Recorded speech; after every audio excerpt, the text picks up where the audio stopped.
Welcome to the Investor Group on Climate Change. And I'm here with David Russell, who's the chairman of the Transition Pathways Initiative. Good morning. Thank you. Good morning. It's a fairly global organization with the amount of signatories and things you have, but based out of London, I believe. That's right. Two parts. Yeah. TPI Centre, which is the based at London School of Economics, which does analysis of companies' transition plans and the targets they're setting. And TPI Limited, which is the part I'm chair of, which is the board that owns the brand. It's an asset owner-led board. Yeah. And are people at the top leading this because they think it's the thing to do, or from a social license to operate perspective, or all of the above? Like, what was the genesis of this? Well, the genesis of TPI was basically the Paris COP, where the need to transition to Paris alignment, 1.5 degrees aligned by 2050 became kind of the buzzword. And as investors then, asset owners, pension funds in the UK, we were faced with how do we assess what companies are doing in that space? Because the only tool we really had at the time was carbon footprinting, which was backward looking and didn't tell us how companies were going to transition. So that's why we set up the TPI Transition Pathway Initiative, working with the London School of Economics and FTSE Russell as a data provider to set a process in place where we could assess how companies were governing their transition, but also how they were setting targets on sector-specific transition plans to get from where we are now, short, medium, long-term targets to net zero by Paris alignment by 2050. And the reason why is not because it's a good thing to do to generate loads of data. The reason why the pension funds did it is because it's in their best interest from a fiduciary perspective to have companies transition for the world to achieve net zero Paris alignment by 2050. Yeah, I noticed in the FAQs on the website a specific statement that this isn't about divestment. I think the concept of universal ownership, it might be a little more advanced in Europe than it is in Australia, though I'm not within the higher echelons of the industry to make that statement. Just for the people at home, could you touch on that universal ownership perspective for me? So basically, the universal owner position is something that's been around for over 20 years now. Came out of some academics in the US.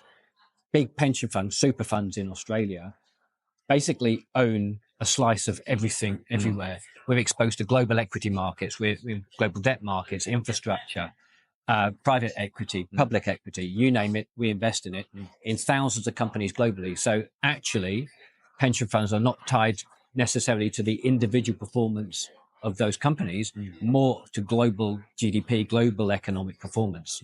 So we have an interest to make sure that issues that could affect that global GDP, global economic performance, like climate change, should be addressed or could be addressed, because that could impact, if climate change happens as it's predicted to happen, that could impact our ability to pay the pensions, whether they're DB or DC, that we're expected to pay in 10, 20, 30, 40 years' time.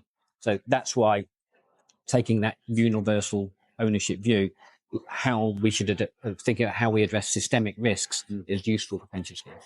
And when people are thinking about, the world's essentially going to hell in a handbasket from a climate perspective, and we have universal owners, which is a really great term, is it almost a false prophet to look at these universal owners as somebody who can affect change when we think about basically the amount of money spent on proxy voting to influence boards, and then the fact that we hold shares in these companies, that we aren't actually the management of these companies? Should we get out of the finance industry and just go run those companies? Like, what's the... So I think institutional owners, pension funds, asset managers, have a role to play in the transition and encouraging companies, encouraging the assets, particularly where they're real assets, where we have control to put in place the steps they need to transition. However, that's not going to happen unless the right policies are put in place by governments, whether that's in Australia, whether that's in emerging markets, other developed markets around the world. Climate change and a lot of other systemic risks like nature and biodiversity will require policy changes to help drive companies to do that, with their investors then influencing those companies to address those policies or implement the actions they need to address whatever the issue is. So my view is climate change in particular is a policy related issue that needs a lot of resource from, I think, investors to engage not only with the companies that they invest in, the other assets they invest in, but also to encourage policymakers in Australia, New Zealand, Hong Kong, London, you name it, to put the policies in place to address what is a global issue. And have you had an experience of asset owners going to their member base and saying, look, there are market rate returns and we're arguably regulated to deliver you market rate returns, otherwise we're legally accountable, which is a real challenge, and why it was lovely to hear groups of people calling for more regulation. They're like, let us, give us the tools we need to go out and use the assets we have.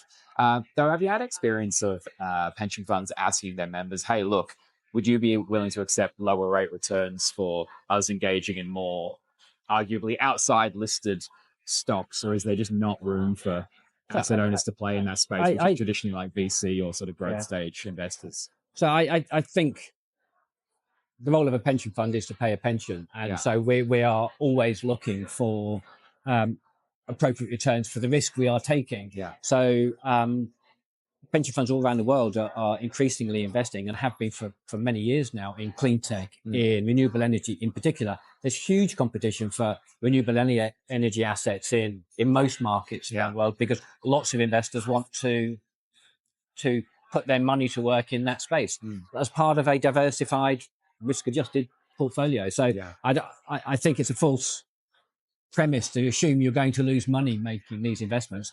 Mostly you don't. Pension funds are investing in things to make the returns they need to pay their pensions. Some will have a lower return than others, but it is part of that broad portfolio. And what are you proudest of with the Transition Pathways Initiative? I think the fact that it's asset owner led, and that we've managed to grow from a very small organisation to now covering 1,000 companies on our management quality score, going up to 2,000 imminently, and then to many thousands in the future. Similarly, increasing our carbon performance score. We also undertake the analysis on sovereign debt now as part of the Assessing Sovereign Climate Opportunity and Risk project, ASCOR, because obviously sovereign debt countries have to transition, as well as the companies that we hold.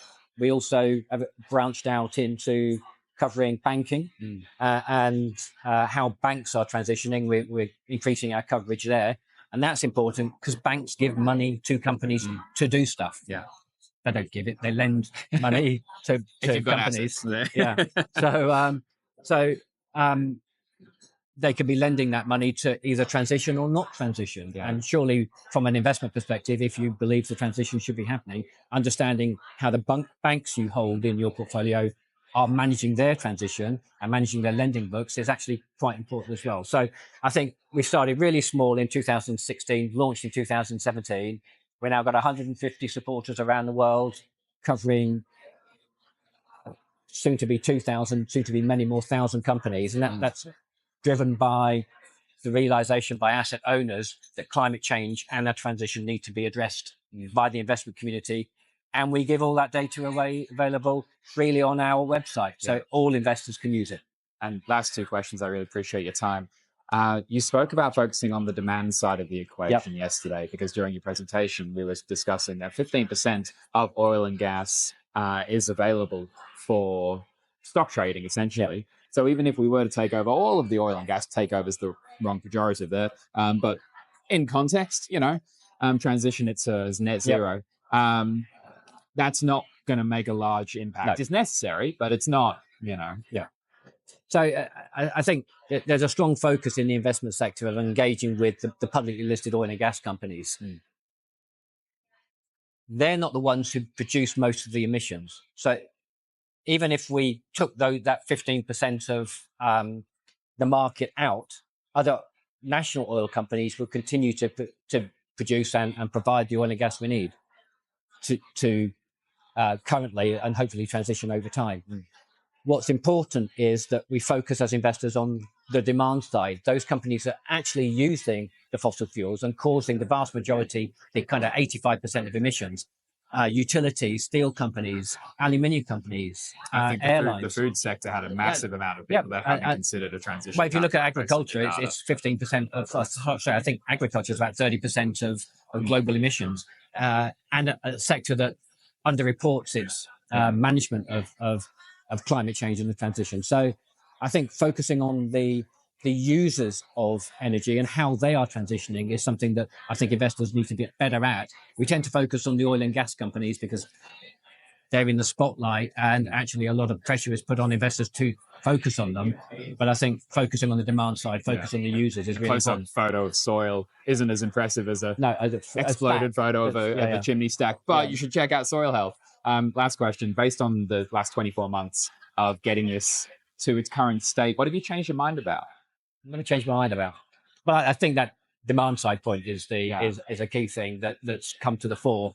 I think that there are global coalitions of investors engaging on climate change. And I think that a shift away from a strong focus on the supply side, the oil and gas companies, to the demand side is something that realization is happening. So I think you see a lot more of engagement with the users of energy as opposed to just the producers of energy. Yeah, wonderful. And if you haven't heard of the Transition Pathway Initiative, what are you doing? If you're in that industry, you probably have already, but I dare say there's more space to join. And if you're not sure about how you're going to communicate the transition and how you're going to lead your organization inside and outside in relation to this context, reach out and have a chat. I'd love to speak to you. Thanks so much for your time. Thank you.